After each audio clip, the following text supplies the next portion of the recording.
오늘의 말씀은 출애굽기 32장 13절에서 14절 말씀입니다. 주의 종 아브라함과 이삭과 이스라엘을 기억하소서. 주께서 그들을 위하여 주를 가리켜 맹세하여 이르시기를 내가 너희의 자손을 하늘의 별처럼 많게 하고 내가 허락한 이 온 땅을 너희의 자손에게 주어 영원한 기업이 되게 하리라 하셨나이다.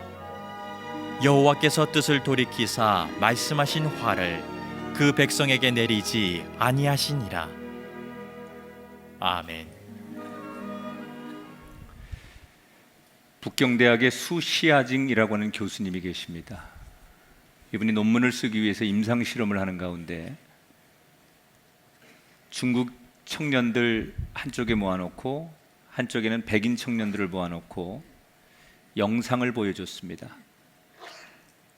백인이 바늘에 찔려서 피를 흘리고 고통스러워하는 영상을 보여주며 과연 중국 학생과 백인 학생들이 어떤 반응을 보이는가, 그리고 역시 중국인들이 바늘에 찔려서 고통당하는 모습을 보면서 자국민들이 어떻게 생각하는가, 이때 뇌가 어떻게 반응하는지를 보기 위해서 MRI라는 것을 이 영상으로 찍었답니다. 결과는 이렇습니다.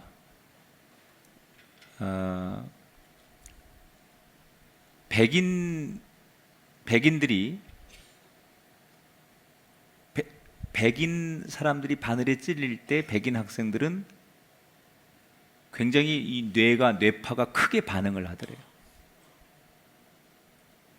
역시 중국 사람이 바늘에 찔릴 때 중국 학생들이 크게 뇌파가 반응했습니다. 그런데 반대로 중국 학생이 백인을 봤을 때는 뇌파 반응이 줄어들고 백인들이 중국을 봤을 때는 뇌파 반응이 줄어들더래요. 심지어 어떤 학생은 백인이 막 피에 찔려서 고통당하는 모습을 본 중국 학생이 편안함을 느끼더라는 거예요. 왜 이런 결과가 나왔을까? 사람들은 나와 비슷한 사람에게 더 많이 공감을 한다는 거예요. 그래서 수시아징 교수가 논문에 이런 결론을 내렸습니다.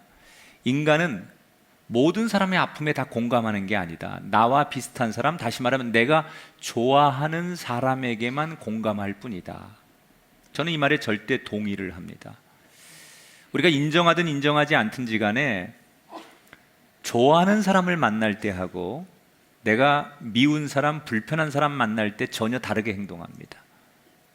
우리가 교회에서 중보기도 할 때도 그렇습니다. 믿음 좋고 기도 열심히 하는 사람들 보면 정말 내가 좋아하는 사람, 내가 사랑하는 사람 위해서는 열심히 중보기도 하지만 반면에 미운 사람, 싫은 사람, 원수 같은 사람, 그런 사람 기도 부탁하면 안 하거나 아주 형식적으로 기도해주고 맙니다. 그런데 성경에 보면 기도 가운데 가장 고차원적 기도가 중보기도고 그 중보기도 가운데 하나님이 제일 감동하시는 기도가 어떤 거냐? 내가 좋아하는 사람을 위해서 기도해 주는 게 아니라 내가 불편하고 소위 원수요 또는 미운 사람의 대상을 위해서 기도할 때 하나님이 가장 감동하신다는 거예요. 여러분, 기도의 목적은 내가 내 감정을 쏟아내기 위한 게 기도의 목적이 아니에요. 기도의 목적은 하나님을 감동시키는 거예요. 근데 하나님이 언제 제일 감동하시느냐?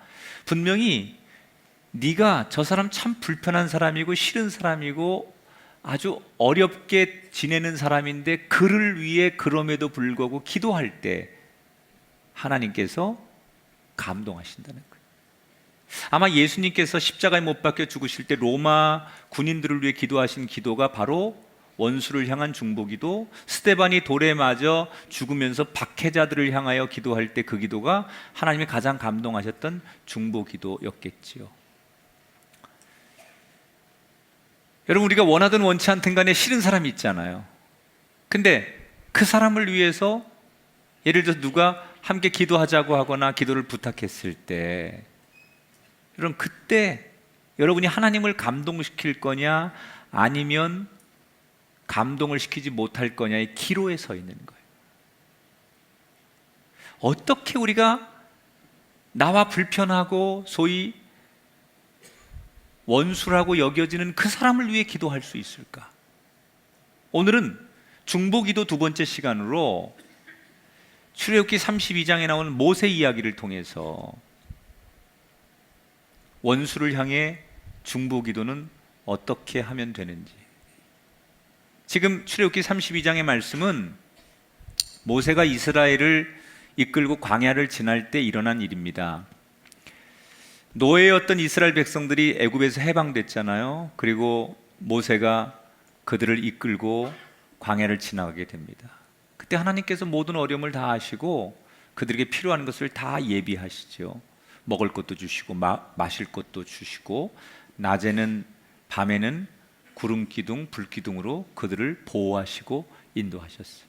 근데 문제는 이런 은혜를 입는 이스라엘 백성들이 전혀 이것을 고마워하지 않아요. 은혜라고 생각하지 않아요. 그래서 광야를 지나는 내내 하루가 멀다 하고, 툭 하면 원망하고, 툭 하면 불평하고, 그리고 이게 시간이 갈수록 습관적으로 물을 마시면서도 물이 차갑지 않아서 물맛이 없다는 둥, 만나를 먹으면서도 매일 만나만 먹으니까 지겹다는 둥, 그리고 사사건건 습관적인 불평과 원망을 해대죠. 여러분이 만약에 하나님이요 모세라면 그런 이스라엘 백성들 보면서 무슨 마음이 들겠습니까? 불평, 불만, 짜증 들어주는 것도 한두 번이지, 이게 허구한 날 툭 하면 말도 안 되는 거 가지고 습관적으로 그러는 그 백성들을 보면서 여러분도 참는데 한계가 있지 않겠습니까? 그런데 모세와 하나님은 그래도 인내하시는 거예요. 그리고 어르고 달래고 그리고 또 이끌고 가시는 거예요. 그래서 그렇게 광야를 지나가는, 애굽을 떠나서 광야를 지나가는 3개월이 지난 다음에 모세와 이스라엘 백성들이 시내산에 도착을 하죠. 시내산에 도착을 해서 하나님께서 천둥과 구름 사이로 임하시더니 모세를 부르시는 거예요. 너 산으로 좀 올라와라. 그래서 모세가 시내산에 올라갑니다. 그런데 백성들한테 하나님이 날 부르시니까 내가 산에 갔다 올게, 좀 기다려. 그리고 올라간 모세가 안 내려오는 거예요. 40일이 지났는데 안 내려오는 거예요. 하루 이틀, 일주일 기다리다가 백성들이 지치는 거예요. 아니 도대체 지도자라는 사람이 하나님 만나러 갔다는데 아무 소식도 없고 언제 올지도 모르고, 그러니까 지치고, 그러니까 별의별 소문과 불만과 이런 것들이 뒤섞이면서 남아있는 백성들 사이에 말도 못하는 혼란이 생기는 거예요. 시내산에 올라가 있는 모세는 그때 뭐 했을까? 40일 동안 금식하면서 기도로 준비하고 있다가 드디어 하나님께서 주신 율법, 십계명을 중심으로 한 율법을 받는 중이었어요. 근데 이걸 전혀 알 리 없는 이스라엘 백성들은 밑에서 불평과 불만이 생기다가 불안해지기 시작하는 거예요. 이러다가 우리가 무슨 다른 민족의 공격을 당하거나 지도자가 없어서 우리가 어떤 어려움을 당하면 어떡하지? 모세가 혹시 우리 버리고 간 거 아니야? 우리만 여기 있다가 정말 광야에서 죽음을 당하는 거 아니야? 이런 여러 가지 불안들이 드디어 이스라엘 백성들에게 생기기 시작했어요. 그래서 산 밑에 있던 이스라엘 백성들이 그 불안을 이기지 못하고 버리는 끔찍한 이야기가 오늘의 성경의 이야기예요. 자, 불안하고 불만이 많은 이스라엘 백성들이 모세를 기다리다가 지쳐서 그들이 무슨 짓을 하느냐? 1절을 보겠습니다. 같이 읽어보지요. 시작. 모세가 산에서 내려오미 더딤을 보고 백성이 아론에게 말하되 일어나라, 우리를 위하여 우리를 인도할 신을 만들라.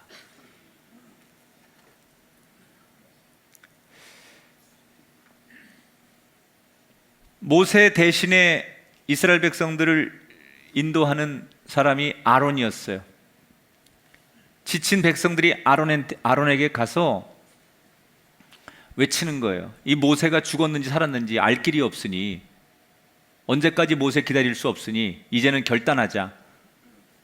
하나님 만나러 간 모세가 안 내려오는 거 보니 하나님이 우리를 버리셨나 보다. 하나님 못 믿겠다. 그러니 지금부터 우리가 의지하고 우리를 안전하게 인도할 신을 우리가 만들면 되지 않느냐. 사실 아론이 처음에는 저항을 좀 합니다. 성경에 안 된다, 모세 기다려야 된다. 그러지만 이 백성들이 얼마나 강하게 아론에게 푸시를 하는지 아론이 결국은 그 백성들의 저항을 이겨내지 못하고 그 뜻을 따릅니다. 너희들이 모두가 원하면 할 수 없지. 그러면서 아론이 뭐라고 얘기를 하느냐. 자, 우리가 신을 만들려면 너희 집에 있는 금붙이 다 가지고 와라.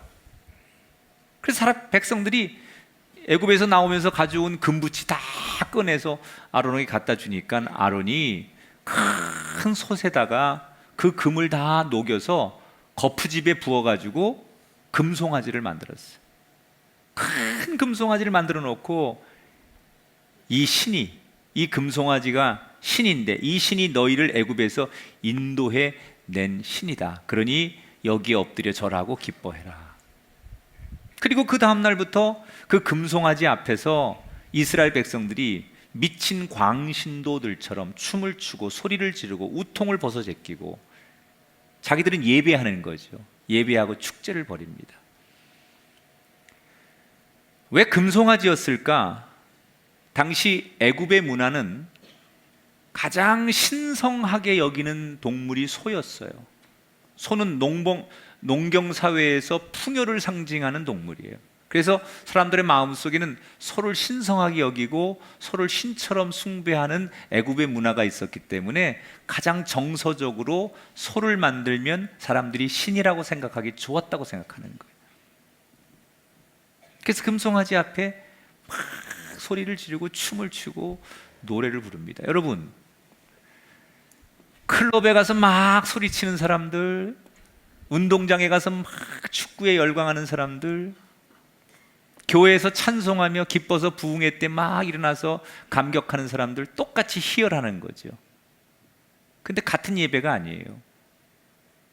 성령이 임하여 기뻐하고 춤을 추는 예배하고 인간이 자기들 감정에 못 이겨서 기뻐하고 춤을 추는 건 완전히 다른 거예요. 그걸 우리가 기독교도 기쁨의 예배가 있고 저쪽에도 그런 예배가 있다고 착각하면 안 돼요. 성령이 임재하는 예배는 질서가 있고요, 규칙이 있고요, 그리고 절제가 있어요. 그런데 지금 금송아지 앞에서 자기들이 이 신에게 예배하고 막 그 춤을 추고 소리 지르는 이 사람들에게는 절제가 없어요. 규칙이 없어요. 자기 감정, 자기 기분에 도취돼서 하는 거예요.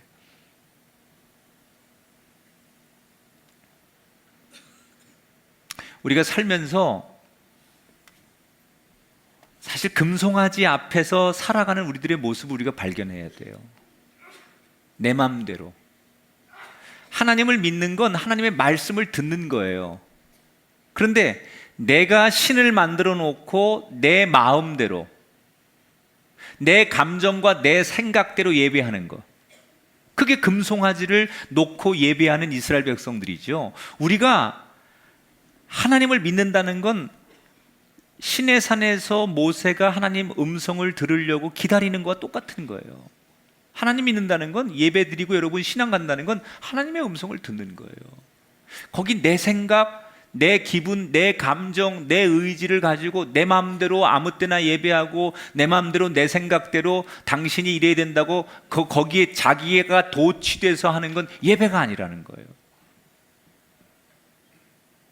그런데 이 모든 과정을 누가 지켜보고 있는데 그분이 하나님이었어요. 하나님께서 다 보고 계신 거예요. 어이가 없는 거예요. 기가 막힌 거예요. 하나님이 너무 화가 나는 거예요. 그래서 모세에게 말씀을 주시던 율법 기름을 주시는 걸 멈추시고 화가 나서 모세에게 말씀하시는 거예요. 너 당장 밑에 내려가 봐라. 네 백성들이 무슨 짓을 하는지. 지금 우상을 만들어 놓고 하나님이 아닌, 야훼 하나님이 아닌 우상을 만들어 놓고 날뛰고 있는데 내가 너무너무 기가 막혀 말이 안 나오는구나. 모세야, 너 나 말릴 생각하지 마.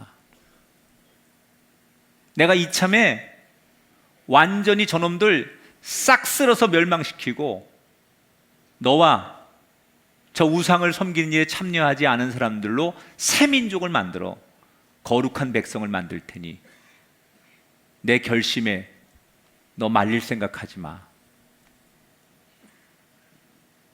그리고 모세에게 못 참겠다고 하나님이 화를 내시는 거예요. 그때 모세가 깜짝 놀라죠. 여러분, 이 장면에서, 이 타이밍에 제가 이런 거를 묵상해 봤어요.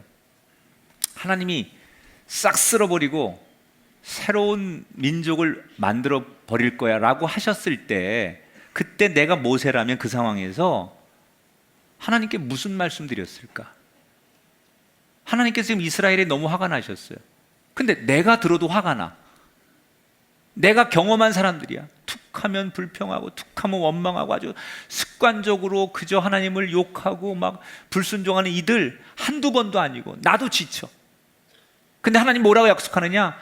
멸망시키는데 새로운 민족을 만들어 줄 테니 걱정하지 말라는 거예요. 새 팀을 짜겠다는 거예요. 그러면 저라면 하나님이 그렇게 제안을 하면 저는 이렇게 말했을 것 같아요. 하나님, 맞습니다. 맞습니다. 저도 지긋지긋합니다. 아주 저 인간들, 저도 진짜 이제 내가 뚜껑이 열립니다. 나도. 나 하나님하고 똑같습니다.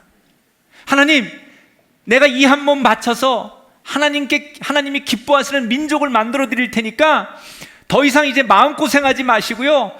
정말 저 말도 안 되고 상식 이하의 저놈들, 저거 하나님 다 심판하시고 새 팀 짜주세요. 내가 모세라면 그럴 것 같아요.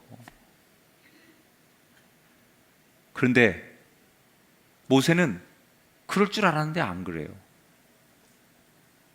12절에 모세가 뭐라고 그러냐? 주의 맹렬한 노를 그치시고 뜻을 돌이키사 주의 백성에게 이 화를 내리지 마옵소서. 하나님, 안 됩니다. 하나님, 그 백성들 용서해 주세요. 살려주세요.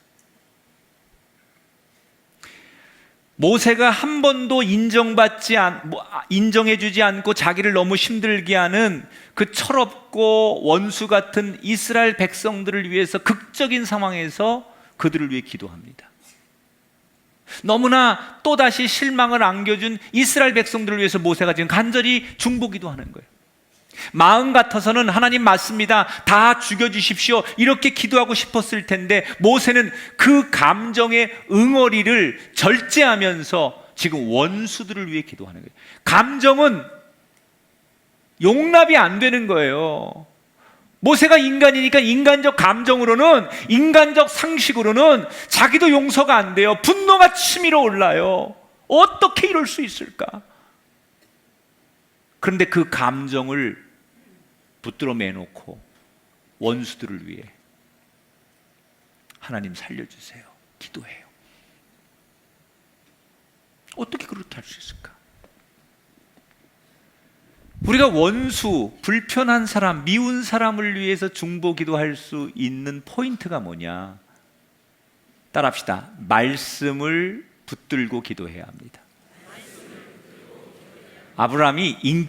모세가 인격이 좋아서 워낙 호인이기 때문에 그거 아니에요.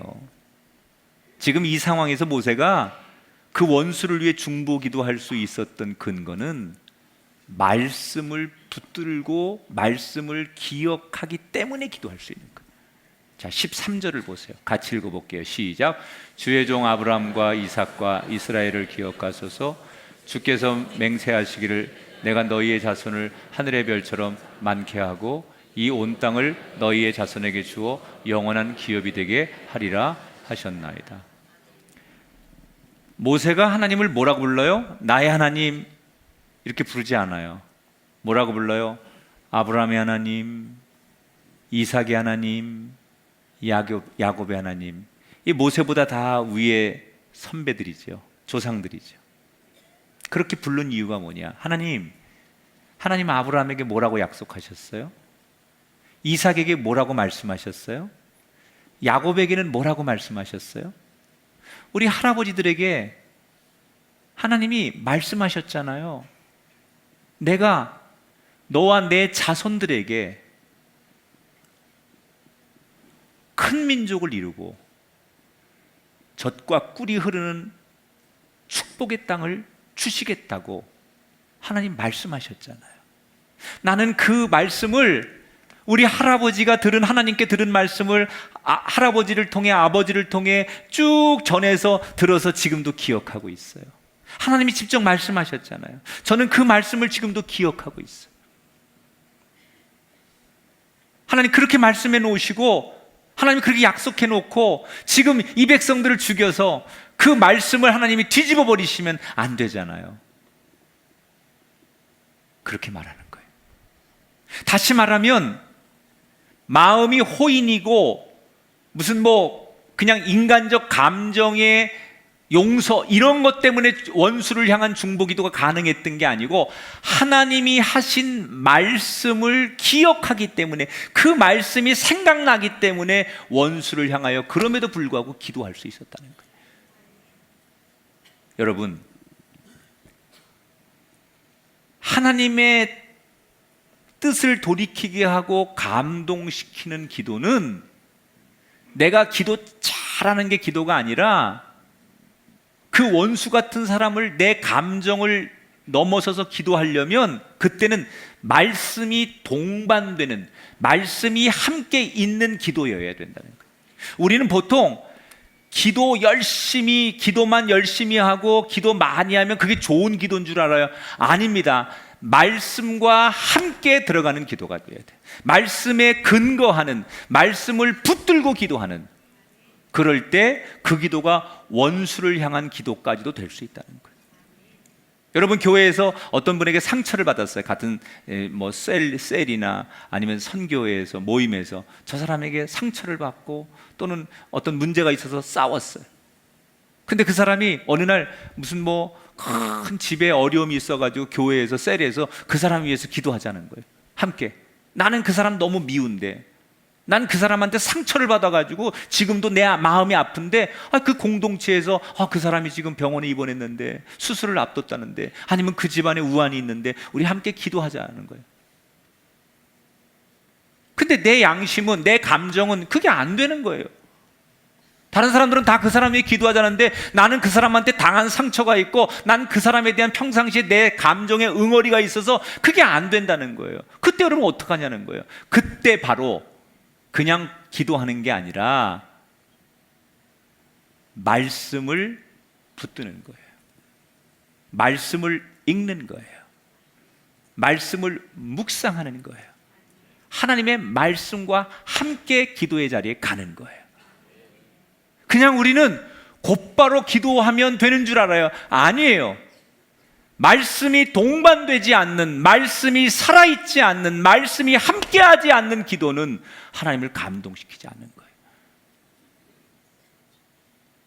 자식도 너무 속썩이면 기도 안 되잖아요. 그때 여러분 뭘 해야 되느냐? 하나님이 주신 말씀을 기억할 때 다시 그럼에도 불구하고 속썩이는 자식과 원수를 향하여 기도해서 그 기도가 하나님을 감동시켜서 응답될 줄 믿습니다. 따라합시다. 말씀과 함께 기도해야 합니다. 내 안에 올라오는 감정 어쩔 수 없잖아요. 용서가 안 되고 밉고 다른 사람은 다 어떨지 몰라도 내가 경험한 내 감정은 안 되는 걸 어떻게 해요?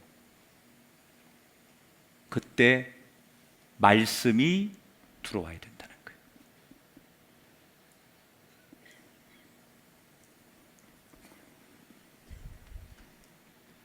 그래서 모세가 시내산에서 하나님 제발 살려주세요. 그래서 하나님께서 14절에 보니까 뜻을 돌이키셨다. 모세의 중보기도 때문에. 원래는 너 나 말리지 마. 이번엔 내가 완전히 네가 말려도 소용없어. 이 정도로 하나님 화를 내셨는데 모세가 말씀을 기억하며 하나님 앞에 다시 중보했을 때 하나님 뜻을 돌이키는 거예요. 그리고 이제 모세가 사태를 수습하기 위해서 여호수아와 함께 시내산에서 내려서 이스라엘 백성들이 있는 곳을 가는 거예요. 가는 내내 모세의 심장이 쿵쾅쿵쾅 떨리는 거예요. 도대체 무슨 일이 있길래 하나님이 저렇게 화를 내시는 걸까? 그 산을 중반쯤 내려왔는데 저 밑에서 막 요란한 소리가 들리는 거예요. 무슨 소리일까? 그래서 발걸음을 재촉해서 이스라엘 진영에 가봤더니 기가 막힌 거예요. 가관이야. 사실 모세가 시내산에서 내려오면서 일말의 기대감이 있었어요. 하나님이 화를 내시는데 분명히 이스라엘 백성들이 뭐 우상 만들고 지금 타락하고 그런 거 눈치는 챘는데 일부가 그러고 대다수는 안 그렇겠지. 애굽에서 하나님의 인도하심을 받고 광야에서 받은 은혜를 생각하면서 좀 못되고 불순종하고 불만 있는 사람들이 일부가 이스라엘을 대표해서 우상 만들고 그래서 하나님이 화를 내시긴 하지만 그러나 의로운 사람들이 더 많이 있을 거야. 이런 기대감이 모세에게 있었던 거예요. 근데 가보니까 아니야. 자기가 생각한 것보다 훨씬 더 심각한 거예요. 큰 금송아지를 가운데 놓고 사람들이 거기에 뺑 둘러가지고 술 취해 춤을 추듯 노래하듯 사람들이 소리를 지르고 춤을 추는데 더 기가 막힌 건 모세 없는 동안 이 백성들을 영적으로 잘 이끌어 달라고 부탁했던 아론도 그 금송아지 앞에서 먹고 마시고 노래하고 춤을 추고 있는 거예요. 이 정도인 줄 몰랐어요. 그냥 상상은 했는데 문제가 있는 줄 알았는데 이렇게까지 심각하고 이렇게까지 완전히 망가진 줄은 몰랐던 거예요. 눈으로 보니까 모세와 여호수아도 분노하는 거예요. 그래서 모세가 하나님이 주셨던 십계명 돌판을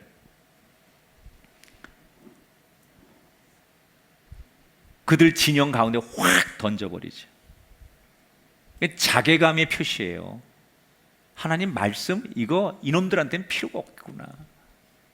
지금 이 상황에선 하나님 주신 이 축복의 말씀, 이 율법, 이게 여기에 지금 이 상황에서는 이게 아무 소용이 없다는 그런 걸 모세가 안 거예요. 그래서 이 십계명 하나님 주신 말씀을 던져서 깨버립니다.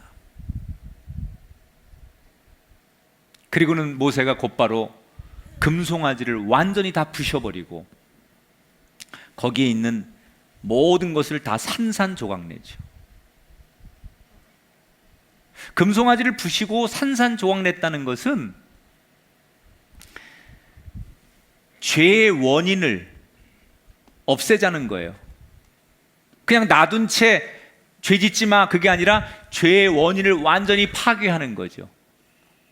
그런데 여러분 금송아지를 부셨다. 그거를 신인 줄 알고 사람들이 막 예배하고 추앙하고 그랬는데 모세가 아무렇지도 않게 오자마자 그걸 다 박살냈다. 그거 뭘 말하는 거냐? 우상은 아무것도 아닌 거예요. 제가 가끔 이런 얘기를 들어요. 초신자들 가운데 이제 교회 막 나왔는데 자기 집에 위패를 모시고 있는 분들이 위패. 조상들 그 제사 지낼 때 위패. 근데 교회 나오면 그런 거 다 이제 없애야 되는데 무서운 거야. 아니면 부적이 자기 집에 뭐 붙어 있는데 교회 나가서 이제 내가 종교를 기독교로 바꿨는데 이 부적을 떼는 게 너무 무서운 거예요. 그래가지고 자기는 못해. 혹시 이거 떼었다가 무슨 재앙이 자기나 아이들에게 올까봐 이걸 못하는 거예요. 그래요. 그러면 저나 우리 목사들이 가서 아무렇지도 않게 뜯습니다. 직 찢어버리고 직 이렇게 하고, 그리고 그 윗에 그냥 손으로 휙 부셔서 쓰레기통에 꽉 쳐넣습니다. 그럼 물어봐요. 목사님 괜찮으세요? 괜찮지. 왜? 아무것도 아니니까. 그냥 우리는 체면에 걸리는 거야. 이게 마치 살아계신 하나님처럼 신을 경배하는 거라는 생각을 우리가 스스로 하는 거죠. 지금 모세가 금송아지를 부시고 이걸 완전히 다 박살냈다는 것은 아무것도 아니라는 거예요. 여러분, 그런 종이딱지 하나, 그런 위패가 여러분 인생을 좌우하고 그게 복과 저주를 주는 게 아니라는 것을 믿음으로 결단하시기 바랍니다. 아무것도 아니야 그거. 그리고 아론에게 추궁하는 거예요. 도대체 어떻게 된 거냐. 그랬더니 아론이 하는 말 보세요. 지도자가 나는 안 그러려고 했는데 쟤들이 와가지고 이게 민심이라고 그러고 우리가 모두 결의한 거라고 그래가지고 그냥 할 수 없이 했는데 이렇게 됐어. 그리고 자긴 잘못한 게 없다고 변명하죠. 여기에 너무 실망한 모세가 곧바로 칼을 뽑고 그 금송아지 앞에 절하지 않은 사람들이 레위 자손들이었어요. 그 레위 자손들에게 명령하죠. 이 금송아지 앞에 하나님을 망령되게 앞장섰던 사람들을 다 죽여라. 그래서 레위 자손들이 정말로 아주 극렬하게 가담했던 이 우상을 만들고 이 주동하고 순진한 백성들을 하나님과 등지게 만들었던 이 근원이 됐던 사람들을 죽이는데 3,000명을 죽이죠 거기서. 그래서 이 사건이 종결돼요. 자, 이렇게 한바탕 소동을 벌인 다음에 수습을 한 다음에 모세가 숙소 돌아옵니다. 그리고 잠이 안 오는 거예요. 왜? 분해서 잠이 안 오는 거예요. 자기가 하나님 앞에 들은 것보다 눈으로 와서 보니 기가 막힌 거예요. 그 배신감, 아론과 이스라엘 백성들을 향한 배신감, 그리고 실망감, 자괴감, 막 이런 것들이 감정적으로 밀려오니까 잠을 못 자는 거예요. 밤새도록 뒤척이면서 모세가 괴로워합니다. 그리고 고민하죠. 밤새도록. 차라리 하나님께서 시내산에서 어제 내가 다 멸망시키고 새로운 민족을 판을 짤 테니까 그렇게 하자고 하실 때 차라리 그렇게 할 걸. 뭐 이런 막 괴로움들이, 갈등이, 그리고 막 치밀어 오르는 분노가 잠을 잘 수 없게 만드는 거예요. 한숨도 못 자고 모세가 아침에 일어나자마자 다시 산으로 기도하러 가요. 그리고 뭐라고 기도하느냐? 31절 32절 시작. 슬프도소이다. 이 백성이 큰 죄를 범하였나이다. 그러나 이제 그들의 죄를 사하시옵소서.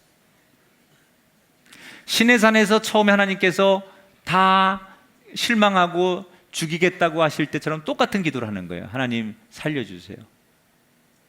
그런데 이게 우리가 글로 보니까 모세가 첫 번째 기도와 두 번째 기도가 똑같다고 생각하지만 사실은 감정적, 심리적 상황은 완전히 다른 거예요. 첫 번째, 하나님이 너 빨리 내려가 봐라. 밑에 지금 무슨 일이 벌어지는지 내가 용서가 안 돼. 이렇게 말씀하실 때는 모세가 자기 눈으로 확인을 못했기 때문에 설마 하니 이 정도인 줄 모르고 하나님 살려주셔야 돼요. 그러시면 안 돼요. 하나님 말씀하신 게 있잖아. 하나님 먼저 말씀하신 게 있는데 그걸 뒤집으면 안 되잖아. 나는 하나님 말씀을 기억해요. 그래서 말씀을 통해서 중보했거든요. 근데 와서 보니까 자기가 생각한 것보다 너무 심각한 거예요. 그래서 이제는 자기가 하나님처럼 분노하는 거예요. 이 정도인 줄 몰랐어요. 하나님이 화내실만 하고 하나님께서 판 갈아엎자고 하시는 게 어쩌면 맞을 수도 있겠다 생각이 들어서 첫 번째 모르고 기도할 때는 그냥 기도했는데 내 눈으로 다 보니까는 나도 용서가 안 돼요. 너무 힘든 거예요. 그래서 두 번째 다 확인한 다음에 그들을 향하여 하나님 용서해 주세요라는 기도는 첫 번째보다 훨씬 더 어려운 기도를 하는 거예요. 지금 두 번째 기도는 쉽게 안 되는 거예요. 그런데 모세는 그 치밀어 올라오는 분노와 배신감과 그들에 대한 실망감의 분노를, 그 감정을 이겨내고, 아마도 저는 아무렇지도 않게 마음의 갈등 없이 하나님 그냥 용서해 주세요 이렇게 안 했을 거예요. 몸부림을 쳤을 거예요. 그래서 한숨도 못 잔 거예요. 진짜 용서해 달라고 기도하는 게 맞는 걸까? 자기도 갈등하는 거예요. 눈으로 보니까 이건 도무지 용서가 안 되는 일인데, 하나님이 하자는 대로 하는 게 나을 수도 있는데, 이런 인간적 감정들이 막 휘몰아치면서 몸부림을 쳤을 거예요. 정말 이 기도가 이게 여기까지 나왔다가 쑥 들어가고 다른 미움과 분노와 배신의 감정이 올라올 때마다 이 기도가 안 돼서 몸부림을 쳤을 거예요. 어떻게 모세는 치밀어 올라오는 그 감정을, 백성들에 대한 실망과 미움과 분노의 감정을 극복하고, 그럼에도 불구하고 그들을 향해 중보기도 할 수 있었을까? 여기 우린 중보기도를, 원수를 향한 중보기도를 할 때 두 번째 아주 중요한 말씀의 포인트가 있어요. 따라합시다. 책임을 기억합시다. 뭘 기억해요? 책임을 기억해요. 자, 모세가 하나님 앞에 용서를 구한 뒤에 곧바로 무슨 말을 하는지 보세요. 32절 시작. 그렇지 아니하시오면 원하건대 주께서 기록하신 책에서 내 이름을 지워버려 주옵소서. 하나님, 저들을 용서할 수 없다면 저도 죽여주십시오. 그렇게 기도해요. 자기 목숨을 걸고, 자기 생명을 걸고 거래를 하는 거예요. 하나님 앞에 저들을 정말 하나님 죽이셔야 된다면 저도 죽여주십시오. 처음에 하나님 뭐라 그랬어요? 너와 레위 자손들은 살려주마. 그리고 새로운 민족을, 아주 건강한 민족을 만들어 줄게. 근데 모세는 저들을 용서하지 않으실 거면 저도 죽여주세요. 왜 모세가 이렇게까지 기도하느냐? 차라리 나도 죽겠습니다라고 이렇게 기도할 수밖에 없는 모세는 왜 이렇게 기도한 거냐? 그것은 책임감을 느끼기 때문에. 책임감. 하나님께서 처음 모세를, 이스라엘 백성들을 인도하라고 부르실 때 책임을 부여하시죠. 출애굽기 3장 8절에서 10절 볼까요? 시작. 내가 그들을 적과 꿀이 흐르는 땅에 데려가려 하노라. 이제 내가 너를 보내어 내 백성 이스라엘 자손을 인도하여 내게 할 것이다. 하나님께서 처음에 모세를 부르실 때 책임을 주셨거든요. 네가 그 불쌍한 이스라엘 백성들, 우둔하고 그 어려운, 그 가련한 백성들을 애굽에서 데리고 나와서 내가 약속한 땅까지 데리고 가는 책임을 네가 감당해야 된다. 모세는 처음부터 지금까지 이걸 늘 기억한 거예요. 그래서 때로는 이스라엘 백성들이 말도 안 되는 원망과 철없는 짓을 할 때마다 마음의 상처를 입으면서도, 분노의 감정이 치밀어 오를 때도 이 책임감 때문에 그 백성들을 다독거리고 어르고 달래서 여기까지 온 거예요. 지금도 그런 거예요. 감정적으로는 죽이고 싶어요. 자기도 다 죽여버리십시오라고 말하고 싶어요. 그런데 주께서 내게 주신 책임, 이 책임이 마음을 바꾸게 하는 거예요. 내가 이들을 보호하고, 내가 이들을 케어하고, 내가 이들을 인도하는 사람인데 나까지 이들을 버리면 어떻게 하나? 이 책임감 때문에 자신의 생명까지 내거는 거예요. 그랬더니 하나님이 어떻게 응답하시냐? 33절 여호와께서 모세에게 이르시되 누구든지 내게 범죄하면 내가 내 책에서 그를 지워버리라. 범죄한 사람은 죽이겠지만 이스라엘 전체는 죽이지 않겠다고 다시 약속하시는 거예요. 여러분, 우리가 살다 보면 미운 사람, 싫은 사람 위해서 기도할 때가 와요. 그때 여러분, 감정이 가라앉으면 기도하고 안 가라앉으면 안 기도하는 게 아니라 여전히 내 감정은 그 사람 용서가 안 되고 그 사람이 불편하고 그 사람이 원수 같은 감정으로 치밀어 오를 때 그때 기도해야 된다면 여러분 어떻게 기도하실 거예요? 책임감으로 기도하시는 거예요. 책임감으로. 여러분 배우자 때문에 실망하셨습니까? 주님께서 여러분에게 그 가정에 책임을 맡기셨기 때문에 책임감으로라도 기도하는 거예요. 자녀 때문에 실망하셨습니까? 주님께서 부모라는 책임을 주셨기 때문에 기도하는 거예요. 직장 동료에게 실망하셨습니까? 그곳에 보내주신 주님의 그 책임을 기억하면 여러분 그럼에도 불구하고 기도하는 거예요. 하나님께서 그 자녀, 그 배우자, 그 동료를 구원하시기 위해서 여러분을 그 자리에 보내신 줄 믿습니다. 목사니까 저라고 감정이 없겠습니까? 저라고 우욱이 없겠습니까? 네, 목사라는 책임감 때문에, 여러분이 그리스도인이라는 책임감 때문에, 하나님 이름을 망령되이 하면 안 되는 책임감 때문에, 그래서 품는 거고, 그래서 놓지 않는 거고, 그래서 기도하는 거예요. 아무리 실망을 주고 아무리 미워도 그 감정의 벽을 넘어서 그들을 위해 기도하는 모세. 이게 오늘 중보 기도의 하이라이트. 수많은 중보 기도 가운데 하나님이 오늘 원수를 향한 중보 기도, 이걸 제일 감동하세요. 물론 쉽지는 않아요.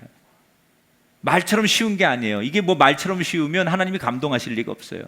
수많은 기도 가운데 하나님이 가장 감동하는 정말 고차원의 고수들의 기도는 여기 있는 거예요. 하수들의 기도는 내가 좋은 사람, 내가 정말 아끼는 사람, 나한테 잘하는 사람, 그런 사람을 위해서 축복하고 그런 사람을 위해서 기도하는 건 하수들이 하는 기도예요. 하수들이. 그러나 고수들의 기도는 원수를 향하여. 근데 이게 쉽지 않다고 그랬죠.